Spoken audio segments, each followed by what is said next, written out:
You had it in your hands, everything you worked for, everything you dreamed of.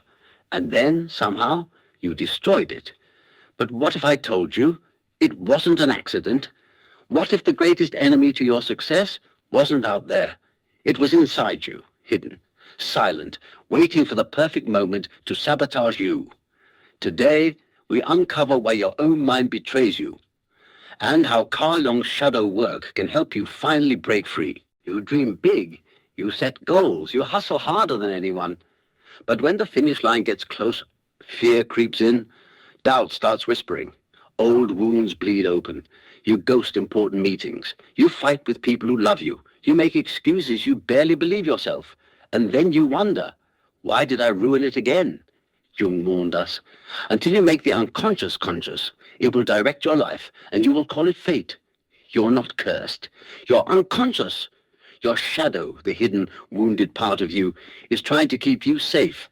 Safe by destroying anything that threatens your old identity. You weren't born sabotaging yourself. You were taught. As a child, when you were loud, someone said, be quiet. When you were ambitious, someone said, don't be greedy. When you were joyful, someone said, grow up. Every shame, every punishment, every rejection became a brick. Brick by brick, you built a prison inside yourself. And whatever couldn't fit in that tiny prison got buried. Your anger, your creativity, your power, your wildness. Jung called these the contents of the shadow. The problem, everything you need to succeed, lives inside the very parts you buried. How do you know when your shadow is in control? These signs scream the truth. You procrastinate on your dreams until they die. You pick fights when things finally get good. You stay small because shining feels dangerous. You attract relationships that mirror your deepest unhealed wounds.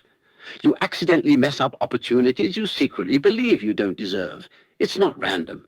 Your shadow is terrified of change, because change threatens the tiny identity you had to build to survive. Here's the twist no one tells you.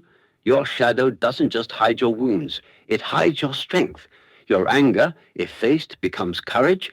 Your sadness, if embraced, becomes empathy. Your fear, if understood, becomes wisdom. Jung didn't want you to kill the shadow. He wanted you to integrate it, to turn what once destroyed you into what now empowers you. So how do you break the sabotage cycle? Notice the triggers. Catch yourself when fear or anger erupts. Instead of reacting, pause and ask, what am I protecting right now? Talk to your shadow. Treat your fear like an old friend, not a monster. Journaling can unlock the dialogue you've buried. Practice self-compassion. Healing the shadow isn't about fighting yourself harder. It's about finally loving the parts of you that were never allowed to exist. Because the more you resist your shadow, the more you destroy yourself. You were never broken. You were fragmented. Every act of sabotage, every moment of fear, every missed opportunity was just your soul crying out to come home, Jung said. The privilege of a lifetime is to become who you truly are. And now you have that choice. Choose courage over comfort. Choose truth over safety. Choose integration over sabotage. Your future self is waiting on the other side.